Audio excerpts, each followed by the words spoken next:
Bwana Yesu asifiwe. Mpenzi mtazamaji, asubuhi ya leo ninakusalimu katika jina la Yesu Kristo. Wali gani? Unjambo. Karibu sana katika kipindi cha Manyunyu ya Baraka, tuzidi na kubarikiwa kwa pamoja na mtumishi wa Mwenyezi Mungu ambaye ni Reverend Francis Namu kutoka kanisa la ABC Madinga Uyata Pastori Machakos Sub-Headquarters. Karibu sana, tuendelee na kubarikiwa pamoja na neno la Mwenyezi Mungu pamoja na maombi ambayo mtumishi wa Mwenyezi Mungu atakuwa anatuombea kwa siku ya leo. Karibu. Dada mpendwa mtazamaji, asubuhi ya leo na kusalimu katika jina la Yesu. Ujambo? Nami si jambo. Ningekualika tukaweze kusoma neno la Mungu, na tunaanza kwa maombi. Tuombe. Tunakushukuru Mungu wetu na Baba yetu kwa ajili ya nafasi njema ambayo umetupa. Umetuamsha kwa uhai wa siku ya leo.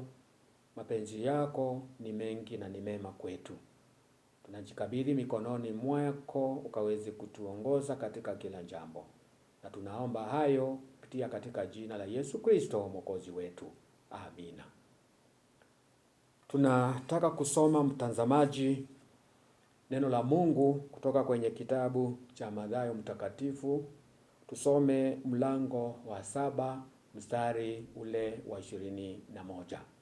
Neno la Mungu linasema, si kila mtu aniambiaye Bwana, Bwana atakaye ingia katika ufalme wa mbinguni, bali ni yeye afanyaye mapenzi ya Baba yangu aliye mbinguni.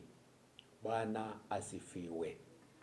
Ufalme wa mbinguni si wati wa wale wote ambao wanamuita Bwana, Bwana, Bwana, lakini ni wale wanatimiza mapenzi ya Mungu. Mapenzi ya Mungu ni yapi katika maisha yetu? Kwa sababu ukiangalia ulimwengu sasa una mambo mengi, lakini Biblia inasema watakaoingia ni wale wanaotenda mapenzi ya Mungu. Na jambo la kwanza, bila kupoteza wakati, tunajua Mungu alituweka tumuabudu yeye, Mungu aliye wa kweli. Na ni kweli kwa sababu sasa kumechipuka mambo mengi ya ibada. Ni wengi sasa wamepotea, wameanza kuabudu miungu, vitu ambavyo viliumbwa na Mungu mwenyewe. Wakaacha njia ya kumwabudu Mungu, wakaanza kuingia katika mambo mengine. Ni wengi, hata kuna mifano mingi. Na siku hizi hata sio ule wakati ambao tulikuwa tunaabudu tukijificha. Hata nimeona soko ingine wameandika, yule anataka kujiunga na ibada za ushetani amekaribishwa, na kumepeanwa namba, na wengi wamezichukua kwa sababu wanataka mambo ya ulimwengu. Kwa hivyo mambo ya kuingia mbinguni si kusema Bwana, Bwana, Bwana. Kuingia mbinguni katika ufalme wa Mungu ni yule tu atatimiza mapenzi ya Mungu. Mapenzi ya Mungu nimesema ni yapi? Jambo la kwanza nimesema ni kumwabudu Mungu. Mungu muumbaji, Mungu aliyeziumba mbingu na nchi, Mungu aliyetuumba sisi kwa mfano wake. Sisi tu kazi ya mikono yake. Kwa hivyo tukiwa sisi ni kazi ya mikono yake, tunafaa kumuheshimu na kumuabudu. Kwa hivyo yule atamuabudu huyo Mungu na kumuheshimu, amekubaliwa kuingia mbinguni, na anafaa kumuita Bwana, Bwana. Jambo la pili, mapenzi ya Mungu ni nini kwetu? Ni upendo, kwa sababu Mungu mwenyewe ni upendo. anatupenda. Kwa hivyo tuonyeshe upendo kwa watu wote. Yule atakayeingia mbinguni ni mwenye upendo. Upendo hauna kifani. Upendo una mambo mengi yale ambayo unafanya, na kuna mengi ambayo upendo haufanyi. Kwa hivyo mapenzi ya Mungu ni kumwabudu yeye, kuwa na upendo, kuwa mwaminifu. Mtu asiye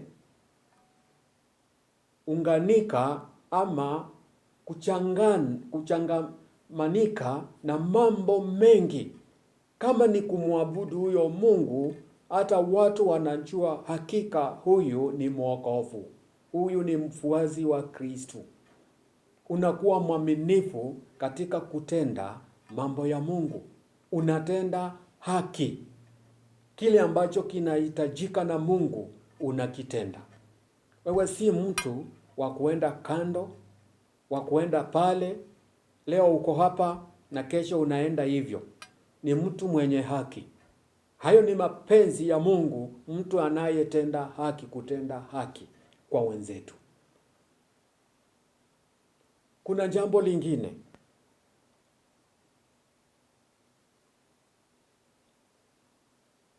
Kufuata angizo na sheria za Mungu. Zile ambazo alituwekea zituongoze katika ulimwengu. Hayo ndiyo mapenzi ya Mungu. Tukijua ya kwamba tunachukua na tunapokea uongozi kutoka kwake. Hayo ndiyo mapenzi ya Mungu. Lakini mapenzi ambayo yameletwa ulimwenguni na shetani, japokuwa ni matamu sana, yamewapotosha wengi. Kwa hivyo, si kila mtu amuitaye Bwana, Bwana, Bwana ataingia katika ufalme wa mbingu.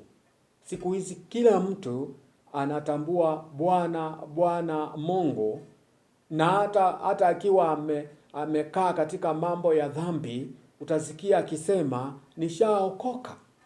Na kwa kweli, wengine waliokoka wakabatizwa na wakafanya makuu, lakini kwa matendo wanayoonyesha siku ya leo, hata hawakaribii kuitwa wana wa Mungu.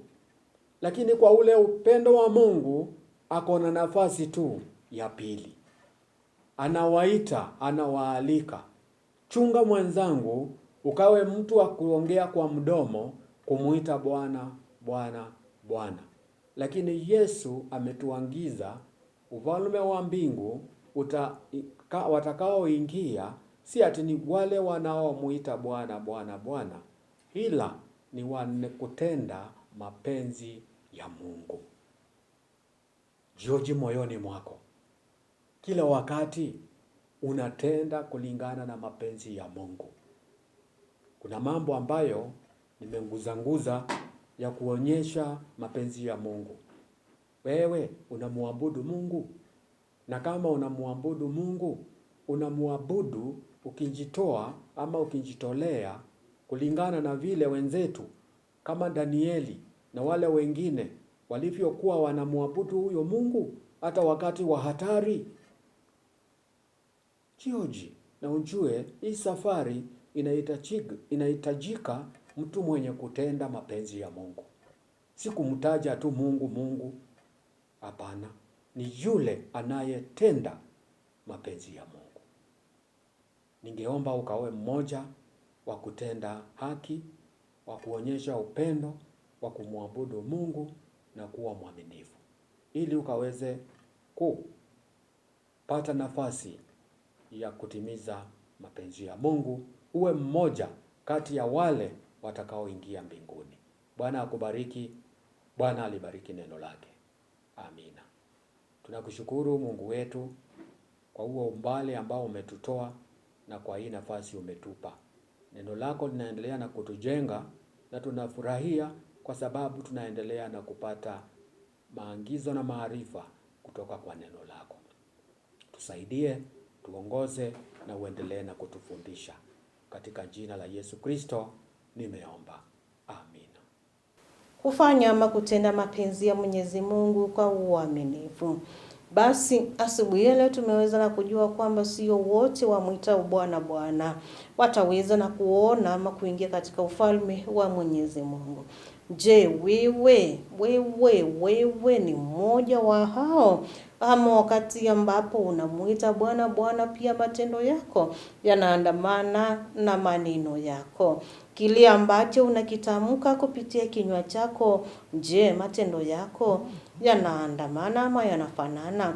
Maana kuna wengi ambao ni kutamka tu. Bwana Yesu asifiwe, kuhubiri imekuwa hivi, lakini kwake hata yeye mwenyewe anajua kwamba haendi mahali, hafiki mahali. Je, wewe ni yupi kati ya hao? Lakini asubuhi ya leo ningekuacha na hili kwamba inafaa wakati ambapo hata unaongea, wakati ambapo unamuita na kinywa chako, pia matendo yako, matendo yetu yakaandamane na yale ambayo tunayoongea, yale ambayo tunayatamka. Kama ni kumuita Bwana Bwana, matendo yetu yakaonyeshane huyu ni mtumishi wa Mwenyezi Mungu. Matendo la mno na lile ambalo ni kubwa, Mwenyezi Mungu akaweza na kutubariki kwalo ni kwamba maneno yakaandamane na matendo. Ninakutakia siku njema, siku ya baraka kwa wale ndugu zetu na dada zetu huwa anaenda katika nyumba za ibada kwa siku ya leo. Ninawatakia ibada njema, ibada ya baraka. Bye bye.